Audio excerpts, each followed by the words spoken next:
Bismillahirrahmanirrahim. Alhamdulillah. Alhamdulillahi rabbil alamin. Wa bihi nasta'inu ala umurid dunya waddin. Wa ashhadu an la ilaha illallahul malikul haqqul mubin. Wa ashhadu anna Muhammadan abduhu wa rasuluh as-sadiqul wa'dil amin. Allahumma fasalli wa sallim wa barik ala nabiyyina Muhammadin wa ala alihi wa ashabihi wa man tabi'ahum bi ihsanin ila yaumiddin, amma ba'd. Ayuhal ikhwa wal akhawat, hafizani wa hafizakumullahu jami'an. Alhamdulillah, di malam hari ini kita diberikan kesempatan oleh Allah Subhanahu wa taala untuk kembali melanjutkan pembahasan kita dari kitab Sahihus Sirah An-Nabawiyah yang membahas tentang sirah perjalanan hidup Rasulullah sallallahu alaihi wa ala alihi wasallam yang sahih menurut Asy-Syaikh Muhammad Nasiruddin Al-Albani rahimahullah. Namun di sini saya ingin klarifikasi bahwa pada pertemuan yang lalu saya lupa menjelaskan bahwa asal dari kitab ini adalah kitab As-Sirah An-Nabawiyah karya Al-Imam Al-Hafidh Ibnu Katsir rahimahullahu ta'ala. Jadi kitab asalnya ini adalah kitab Sirah An-Nabawiyah, As-Sirah An-Nabawiyah karya Al-Hafidh Ibnu Katsir rahimahullahu ta'ala. Kitabnya sangat tebal ya, berjilid-jilid. Hanya Asy-Syaikh Al-Albani rahimahullah meneliti riwayat-riwayat yang ada dalam As-Sirah An-Nabawiyah itu dan mengumpulkan riwayat-riwayat yang sahihnya saja menurut beliau, ya, yang sahihnya saja menurut beliau di dalam kitab Sahih As-Sirah An-Nabawiyah. Bisa dipahami ya? Iya.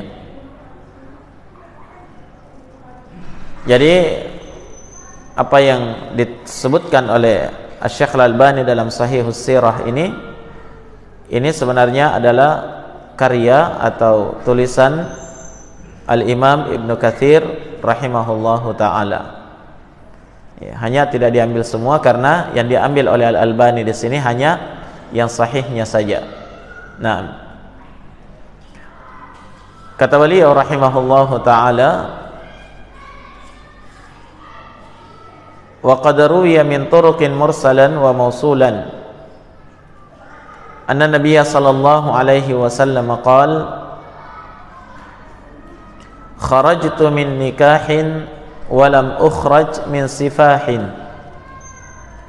min ladun adam ila awwaladani abi wa ummi wa lam yusibni min sifahil jahiliyyati syai'.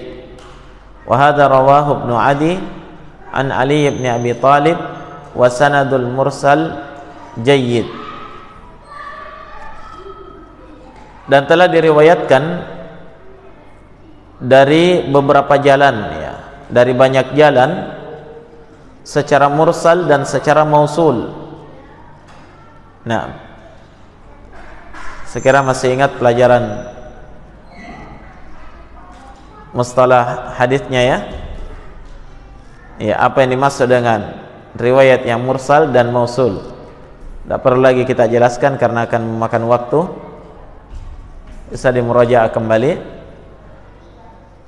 Ya. Bahwasanya Nabi sallallahu alaihi wa ala alihi wasallam bersabda, "Kharajtu min nikahin." Saya ini keluar dari hasil sebuah pernikahan. walam ukhraj min sifah, dan saya tidak dikeluarkan dari hasil perzinahan. Dari zaman Adam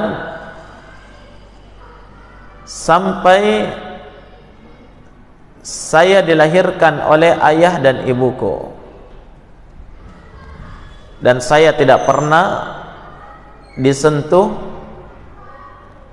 oleh perbuatan keji perzinahan orang-orang jahiliyah sedikit pun. Kata Ibnu Katsir, dan ini adalah riwayat Ibnu Adi dari Ali bin Abi Thalib, dan sanad mursalnya itu yang baik.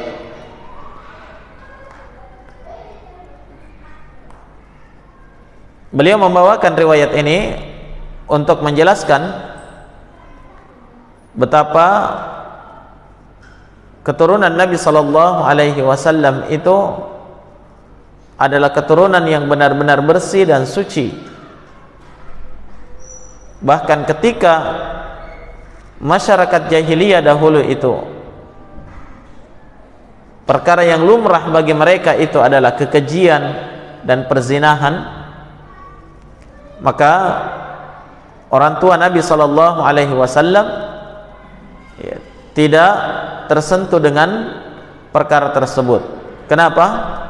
Karena Allah Subhanahu wa taala menjaga keturunan, garis keturunan baginda Rasul alaihi salatu wassalam.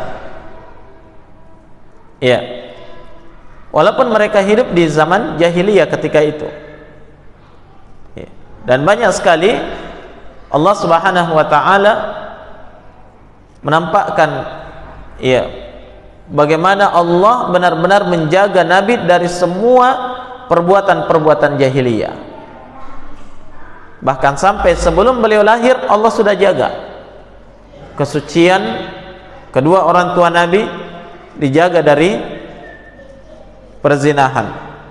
Bahkan disebutkan di sini dari sejak zamannya Adam, yakni garis keturunan yang melahirkan keturunan-keturunan dari zaman Adam sampai kedua orang tua Nabi, itu tidak ada yang disentuh dengan kekejian dan perzinahan. Semuanya melahirkan anak-anak mereka dengan cara apa? Dari hasil pernikahan. Ini bentuk penjagaan Allah terhadap kesucian keturunan baginda Rasul alaihi salatu wassalam.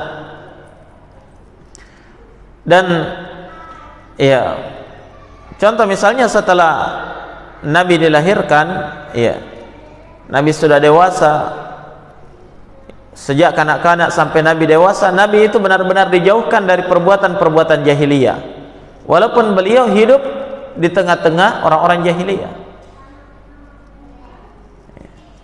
Makanya sejak Nabi kecil, nanti akan disebutkan kisahnya, Nabi akan sejak disusukan itu langsung diambil oleh Halimatus Sa'diyah untuk disusukan di mana?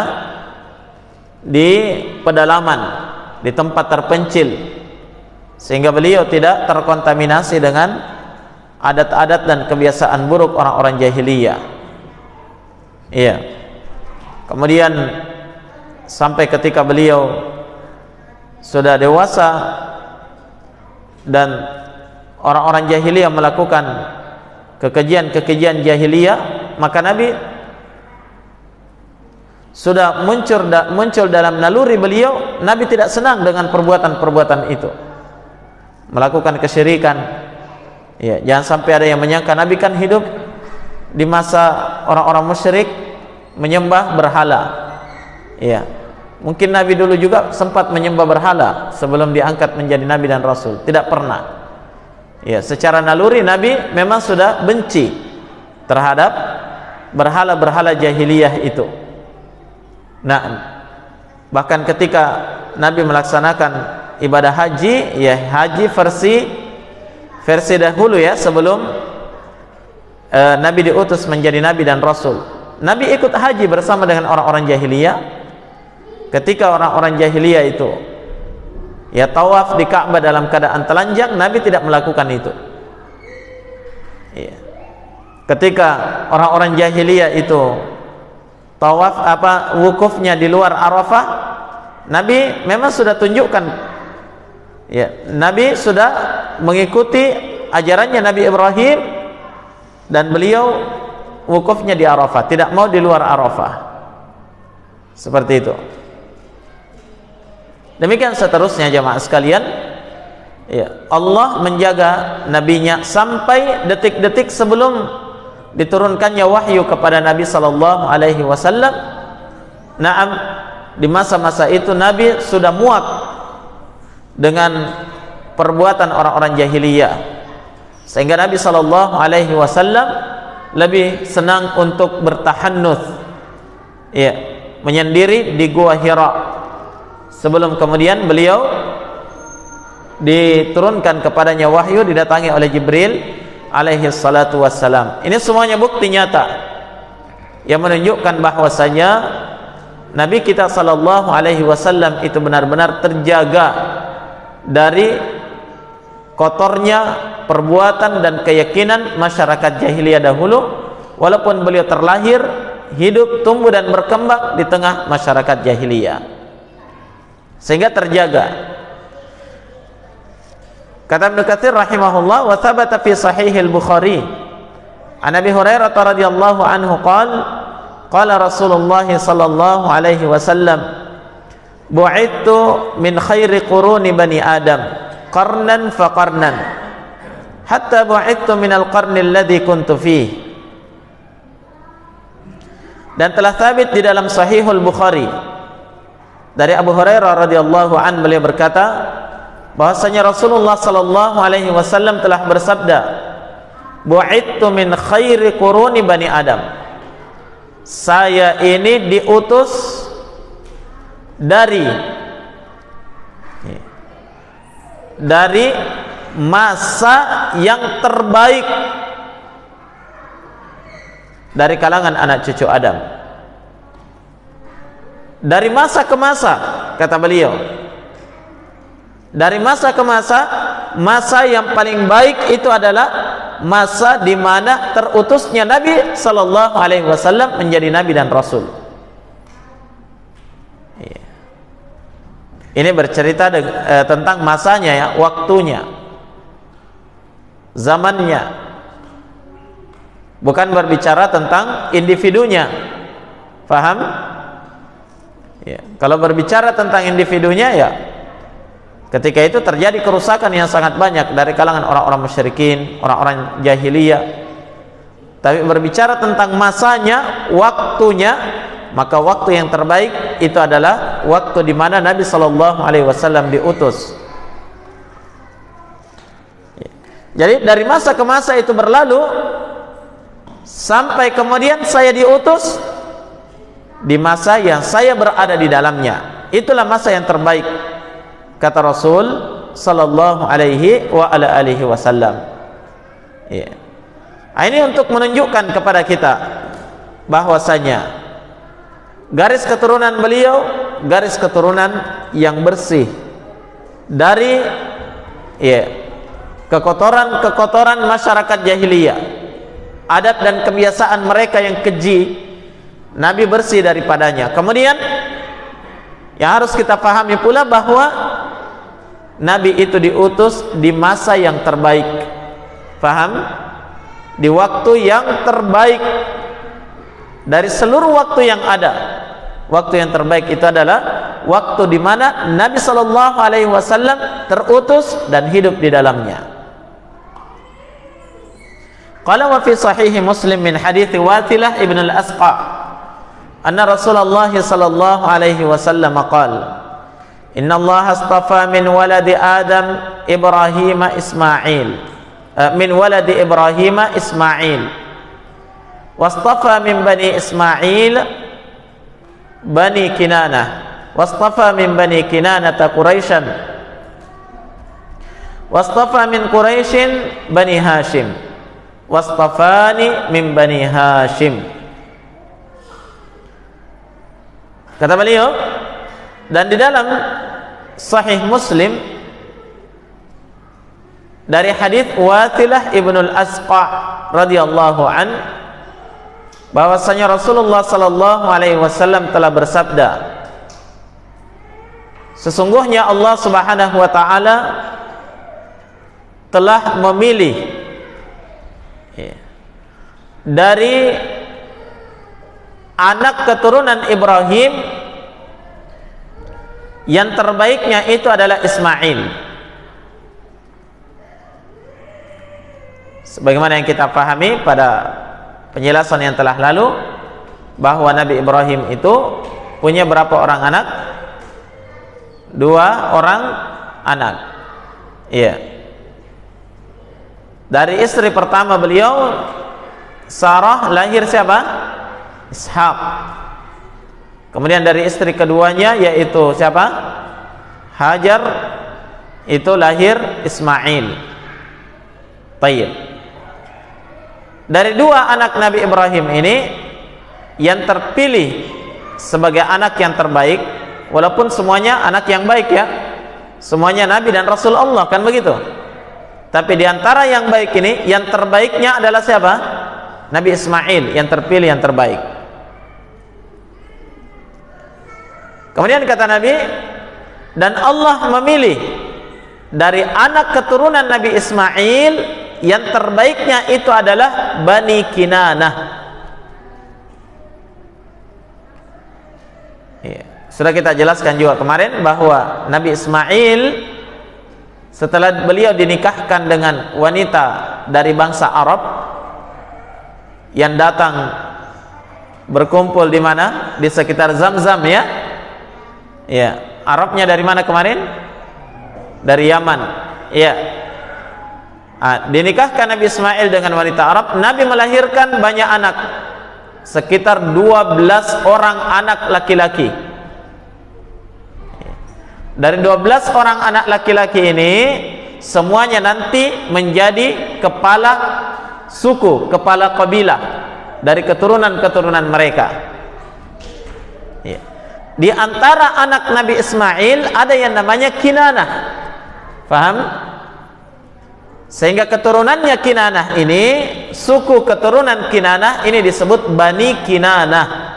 Paham? Dan Bani Kinanah inilah suku yang terbaik dari seluruh suku dari anak Nabi Ismail, dari anak keturunan Nabi Ismail. Baik. Dan Bani Kinanah inilah yang nantinya tetap tinggal di Makkah dan sekitarnya. Kalau yang lain mereka sudah keluar, berpencar, pindah ke daerah lain begitu ya, dan mereka berkembang biak di sana. Bani Kinanah ini yang tetap berada di mana? Di Makkah dan sekitarnya. Iya. Bani Kinanah inilah nanti yang melahirkan yang namanya suku Quraisy. Jadi dari Bani Kinanah nanti ini terpecah lagi menjadi beberapa suku. Faham? Iya. Terpecah menjadi beberapa suku. Di antara suku dari Bani Kinanah itu adalah suku Quraisy. Seperti itu. Maka dari anak keturunan Nabi Ismail, Allah memilih yang terbaiknya itu adalah apa? Bani Kinanah. Wastafa min Bani Kinanata Quraisyan. Dan Allah memilih dari keturunan Bani Kinanah, suku yang terbaik itu adalah suku Quraisy.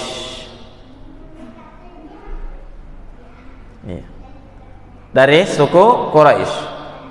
Wastafa min Quraisyin Bani Hashim. Dan Allah kemudian memilih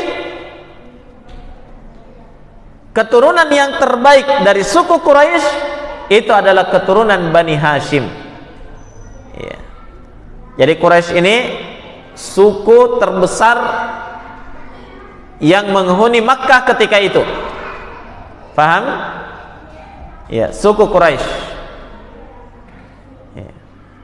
Kalau di Yaman lain lagi, di Madinah lain lagi, begitu ya. Iya. Tapi kalau di Mekkah itu sendiri, itu mayoritas penduduknya dari suku Quraisy. Dari suku Quraisy ini itu terbagi lagi menjadi beberapa suku, iya, garis keturunan. Iya. Di antara garis keturunan Quraisy itu adalah siapa? Bani Hashim, anak keturunannya Hashim. Hashim ini kakeknya Nabi. Sebagaimana yang sudah kita sebutkan kemarin, silsilahnya Nabi sallallahu alaihi wa ala alihi wasallam. Iya. Dia kakek buyutnya Nabi ya. Ya, karena dia adalah ayah dari Abdul Muttalib. Nama bapaknya Nabi siapa? Abdullah bin Abdul Muttalib bin Hashim. Semua keturunannya Hashim inilah disebut Bani Hashim. Paham ya? Ya. Kalau Abu Jahal beda, garis keturunannya lain. Ya. Demikian pula Utsman bin Affan, ya, itu garis keturunannya lain, bukan dari Bani Hashim. Tapi beliau dari suku Quraisy juga, kan begitu ya? Nah, beliau dari Bani Umayyah. Tayyib. Tapi dia dari suku Quraisy, tapi garis keturunannya beda. Seperti itu. Dari semua garis keturunan yang ada di dalam suku Quraisy ini, Allah memilih garis keturunan yang terbaik adalah siapa? Garis keturunannya Hashim, Bani Hashim. Ya. Bani Hashim ini mereka tinggal di dekat Ka'bah, di satu lembah, ya, antara gunung Gunung Qudayd dan Gunung Qayqa'an kalau tidak salah namanya. Itu ada lembah di situ. Sekarang menjadi penampungan air Zam-Zam. Ya. Jadi ada lembah di situ. Di situ apa namanya? Tempat atau hunian Bani Hashim. Faham ya? Dan Bani Hashim inilah keturunan yang diberikan kepercayaan untuk menjadi pelayan-pelayan Ka'bah dan seluruh orang yang mendatangi Ka'bah. Makanya Abdul Muttalib, Abu Talib, kakeknya Nabi, itu pemegang kunci Ka'bah. Seperti itu. Nah, kalau mau lihat ya tempatnya Bani Hashim nanti insyaallah ya ikut umrah saya tunjukkan tempatnya. Nah, jadi Bani Hashim ini yang terbaik kata Nabi. Kemudian kata beliau, wastafani min Bani Hashim, dan Allah memilih saya adalah orang yang terbaik dari seluruh keturunan Bani Hashim.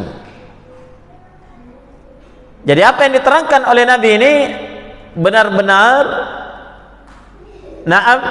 suatu bentuk yang menunjukkan bahwa Nabi Shallallahu Alaihi Wasallam itu manusia pilihan. Makanya di antara gelar untuk Nabi itu adalah Al-Mustafa. Apa artinya Al-Mustafa? Manusia pilihan. Beliau adalah manusia pilihan. Coba lihat kayak saring ini. Dari Nabi Ibrahim, begitu ya? Dari keturunan Ibrahim disaring, yang terbaiknya siapa? Ismail. Dari keturunan Ismail yang 12 orang tadi disaring lagi, yang terbaiknya siapa? Kinanah, Bani Kinanah. Dari Bani Kinanah ini keluar beberapa suku, yang terbaiknya siapa? Quraisy. Dari suku Quraisy keturunannya yang terbaik disaring lagi, yang terbaik siapa? Hashim atau Bani Hashim. Dari Bani Hashim yang terbaik adalah baginda Rasul Muhammad sallallahu alaihi wasallam. Berapa kali saringan itu sehingga keluar yang terbaiknya. Dan demikianlah proses kalau seorang itu ingin mencari yang terbaik, kan begitu ya? Diseleksi, dapat yang terbaiknya. Maka tidak diragukan lagi bahwa baginda Rasul alaihi salatu wassalam, beliau adalah manusia pilihan yang memang sudah dipersiapkan oleh Allah Subhanahu wa taala menjadi nabi dan rasul Allah yang terakhir, sekaligus dia adalah nabi yang terbaik, penghulu para nabi dan rasul Allah Subhanahu wa taala. Dan perkara ini benar-benar diyakini oleh orang-orang Quraisy. Mereka paham. Orang-orang Quraisy itu benar-benar memuliakan Bani Hashim. Garis-garis keturunan yang lain itu benar-benar memuliakan Bani Hashim. Makanya tidak ada yang bisa menghuni lembah yang ada di dekat Ka'bah, dekat Masjidil Haram, selain Bani Hashim. Dan tidak ada yang bisa memegang kunci Ka'bah selain dari keturunan Bani Hashim. Mereka faham akan kemuliaan Bani Hashim. Nah, mereka faham akan kemuliaan Nabi sallallahu alaihi wasallam yang lahir di tengah-tengah Bani Hashim, yang dilahirkan oleh keluarga yang terbaik. Tapi sayang, seribu sayang, ketika dakwah kebenaran tauhid sudah dikumandangkan dan itu mengusik adat kebiasaan mereka, maka tiba-tiba manusia yang terbaik itu berubah menjadi yang terburuk, ya, menjadi majnun, orang gila, menjadi apa lagi? Syair, tukang syair, sahir, tukang sihir.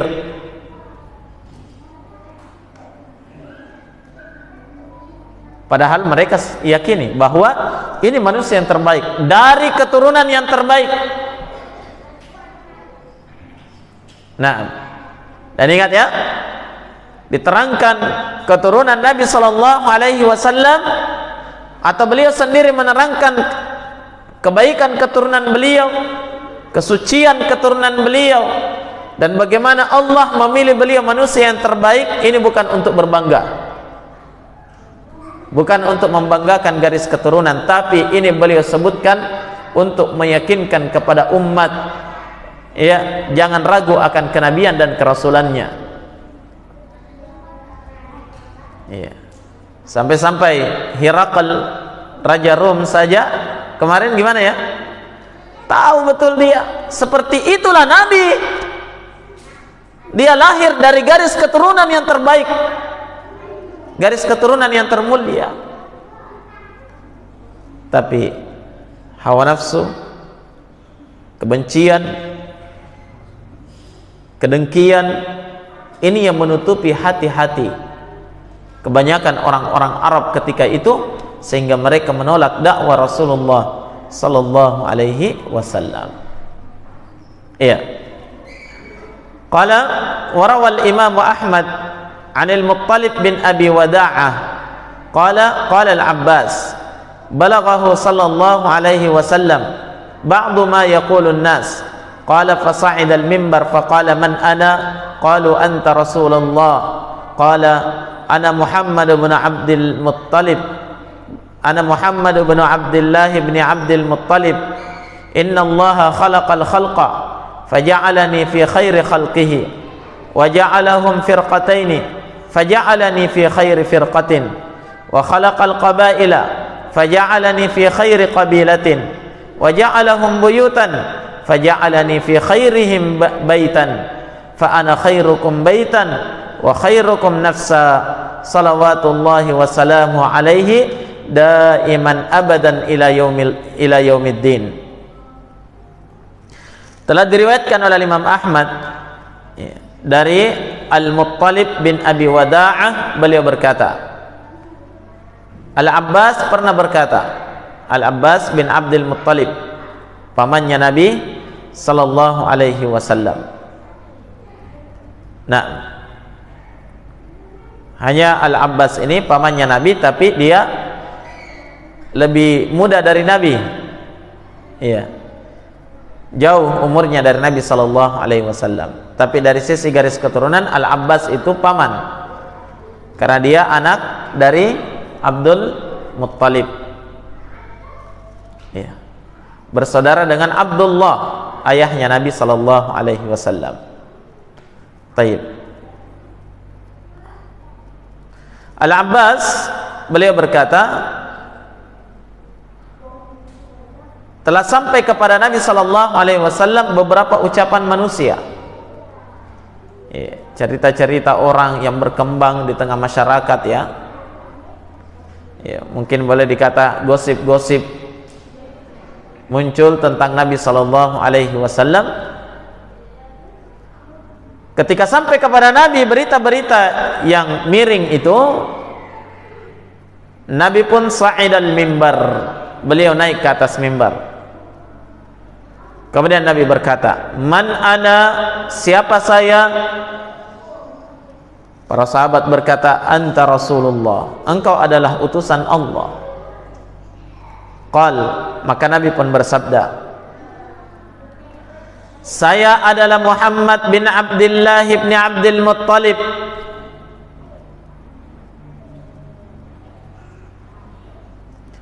Sesungguhnya Allah Subhanahu wa taala menciptakan makhluk, kemudian Allah menjadikan saya adalah makhluknya yang terbaik. Saya makhluknya yang terbaik.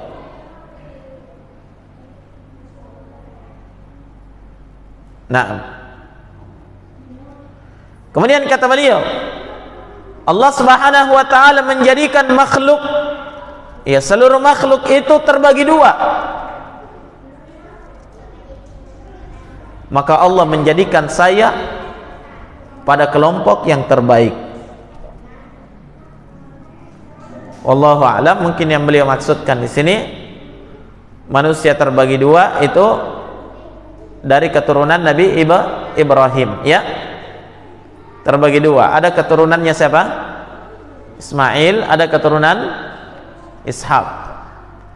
Dan kata Nabi, Allah menjadikan saya pada keturunan yang terbaik, ya, pada kelompok yang terbaik. Kemudian wa khalaqal qabail, kemudian Allah pun kemudian menciptakan kabilah-kabilah, suku-suku, ya, suku-suku, bangsa-bangsa di dunia ini. Maka Allah menjadikan saya berada pada suku yang terbaik. Suku apa tadi? Suku apa namanya? Quraisy. Ya. Jadi secara apa namanya, berbicara tentang suku yang terbaik itu suku Quraisy.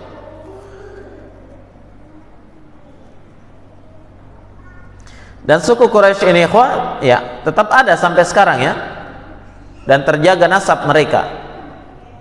Ya. Banyak di Makkah itu orang-orang yang nisbah kepada Al-Quraisy.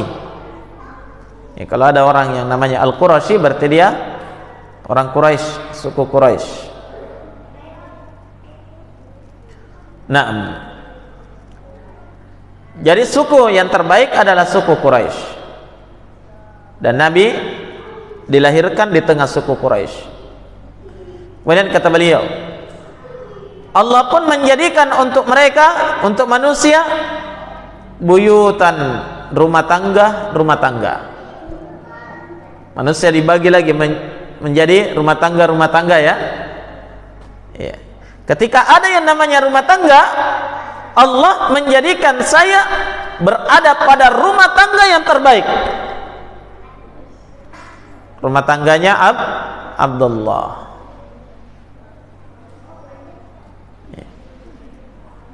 Pada rumah tangga yang terbaik. Maka kata Nabi, fa ana khairukum baitan, maka saya adalah orang yang paling baik rumah tangganya. Wa khairukum nafsan, dan saya adalah orang yang paling baik jiwanya di antara kalian.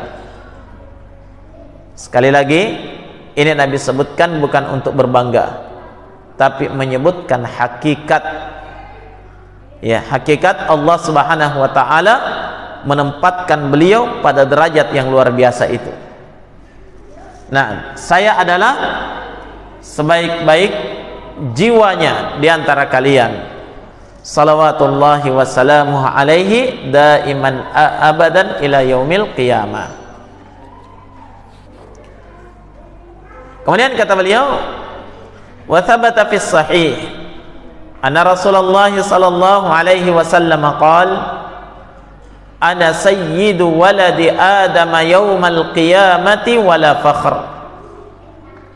Dan telah sabit di dalam sahih, dalam as-sahih, ya.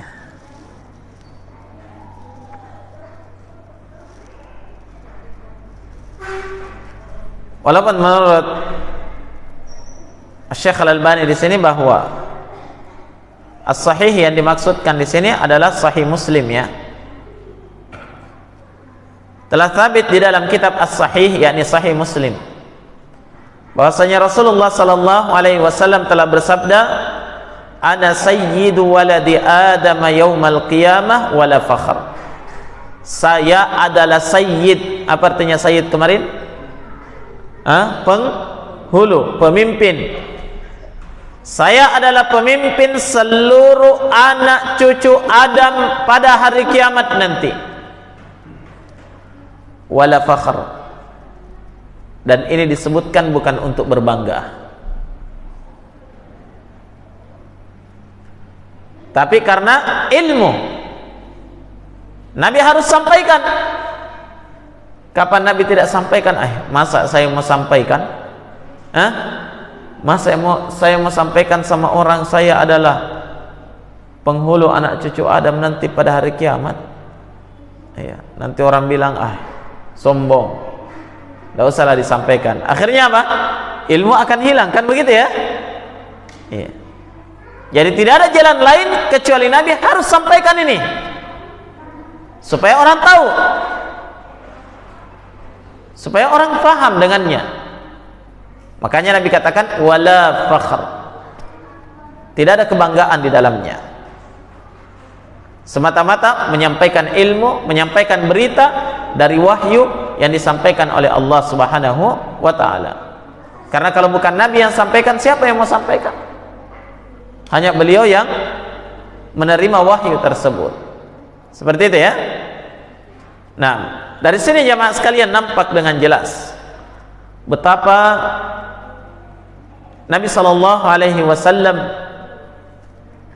adalah manusia yang terbaik. Iya.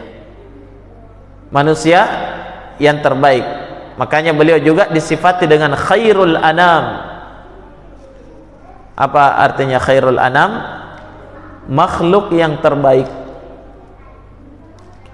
Dari seluruh makhluk yang Allah cipta di permukaan bumi ini, Nabi kita adalah makhluk yang terbaik.